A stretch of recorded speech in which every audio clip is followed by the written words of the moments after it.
Boa tarde, turma. Sejam bem-vindos à aula de História, onde vamos estar estudando um pouquinho sobre vivendo nas cidades. Então, nosso texto vai estar falando a respeito de como que construiu a cidade. Hoje, dia 25 de agosto de 2020, dia do soldado, esse profissional tão importante para formação, para conservação e para a segurança do nosso país.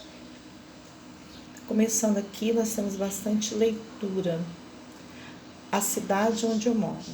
Há muito tempo, os seres humanos sonham em viver em um lugar ideal. A respeito disso, leia esta letra de canção.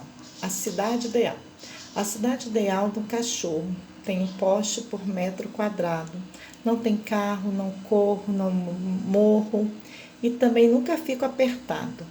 Deve ter alamedas verdes e quem dera os moradores, as senhoras e os senhores, e os guardas e os inspetores fossem somente crianças. Então a gente tem aqui o sonho de um animal, de um cachorro, e o sonho de uma criança. Alameda significa ruas com muitas árvores. Então, continuando aqui, roda de conversa. Que diferenças existem entre a cidade ideal do cachorro e a cidade ideal do ser humano? Para o ser humano, o que é ideal, o que é necessário, o que deveria de realmente existir? Para o cachorro também, o que seria ideal para ele? Qual a diferença que existe entre uma cidade e outra? 2. O que existe de ideal na cidade onde você vive? O que existe na sua cidade de real, do sonho seu? Em sua opinião, o que precisa ser melhorado na sua cidade? O que está faltando para ser essa cidade que atende a todas as necessidades do povo?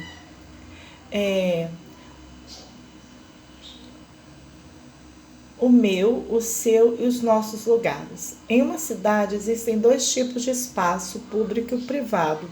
Você sabe quais são as diferenças entre eles? Para descobrir ou relembrar essa diferenciação, lembre as informações a seguir. A moradia de cada pessoa é um lugar particular, ou seja, um espaço privado. Existem também espaços privados onde ocorrem atividades comerciais, por exemplo, supermercado, postos de gasolina e cinema. Todo espaço privado tem um ou mais donos. Então, vamos ver aqui, Os espaços públicos são aqueles aos quais todas as pessoas podem ter acesso, por exemplo, ruas, praças e avenidas. Além desses lugares, existem espaços públicos que são administrados por governantes, como algumas bibliotecas, museus, escolas e hospitais. Então, o espaço público é aquele onde tem mais acesso das pessoas mais livremente. O privado não, já é uma coisa mais restrita.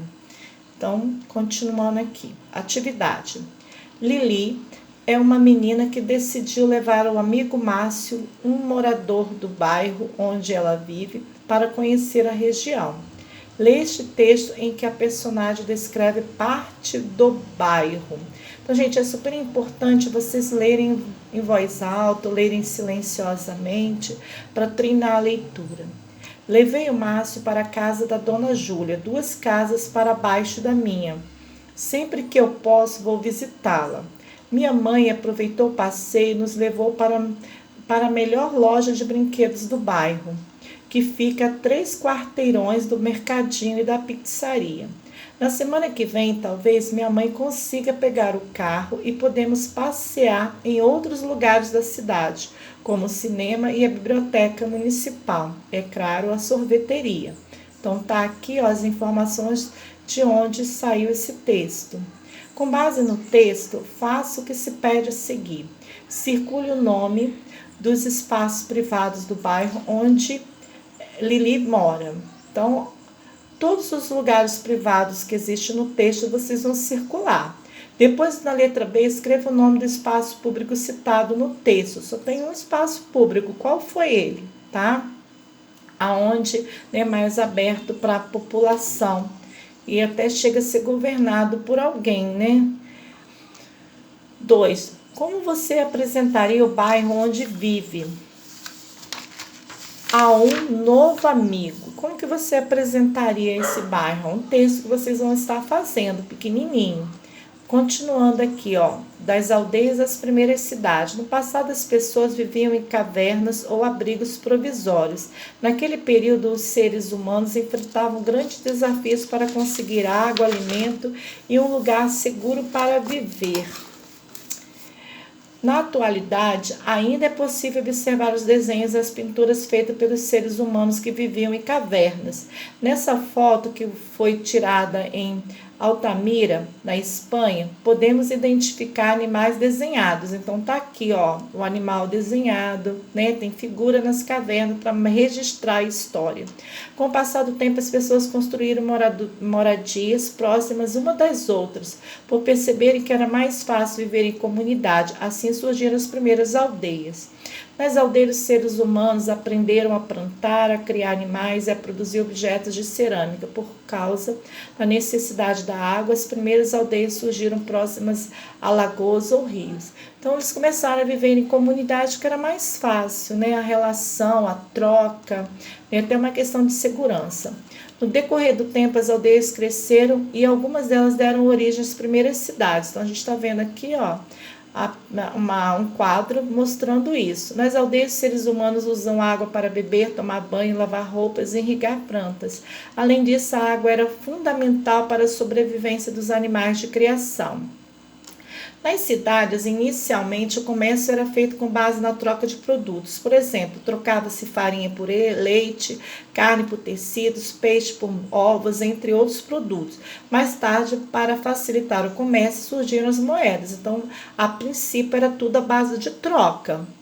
Essa obra representa o mercado de outros tempos. Na época retratada, carnes, frutas e verduras costumavam ser vendidas principalmente nas ruas. Cidade, passado e presente. Para o bom funcionamento de uma cidade, é necessário que vários serviços sejam oferecidos para a população. Um deles é a distribuição de água. No passado, como a água chegava até as moradias? Observe essas imagens. Então, no passado está aqui, ó, a imagem, né, dos escravizados transportando a água, né, que eram pegados em fontes ou em chafariz. Essa imagem retrata no Rio de Janeiro. Atualmente, né, grande parte das moradias tem água encanada, né, que chega até as suas casas por meio de um tratamento, né, de uma concessionária que pega a água, ela trata e leva até a nossa casa.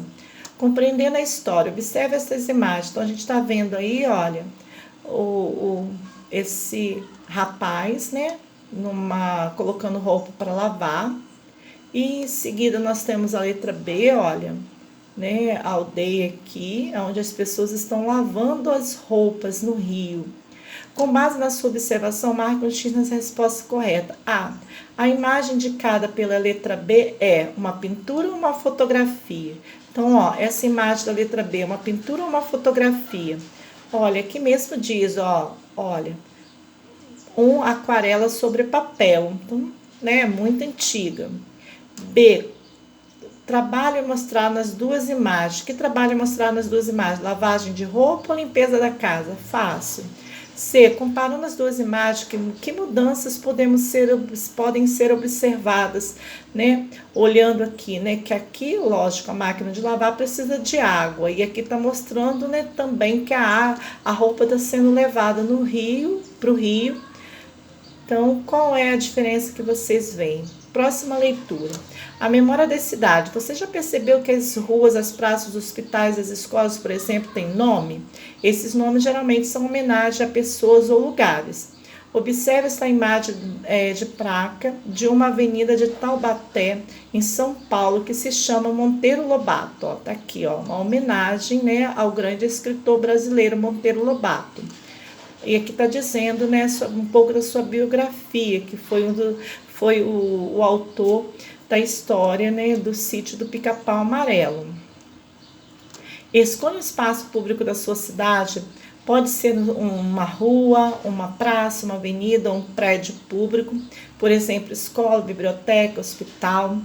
Pesquise o que motivou a escolha do nome desse local e escreva no caderno que você descobriu. Depois compartilhe sua pesquisa com os colegas.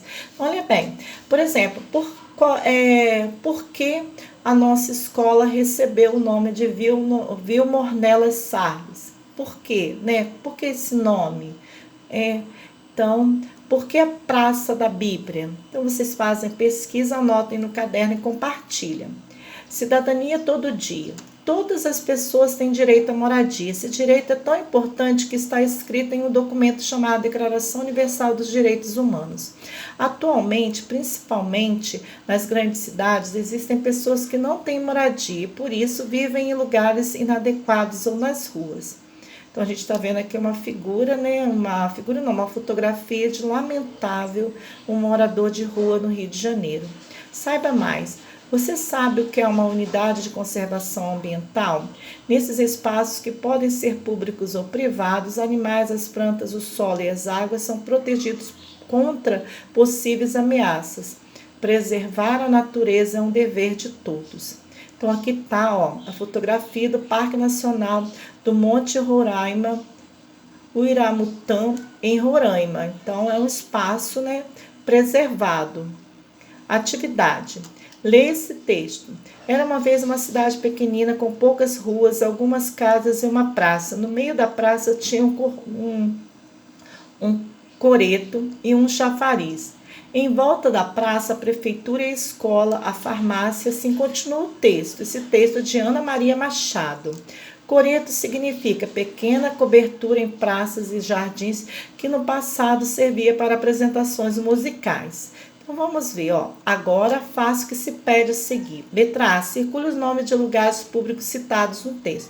Então vocês vão olhar aqui e vão ver quais são os lugares públicos que tem aqui. Letra B, escreva o nome de um lugar privado que aparece no texto. Lembrando que lugar privado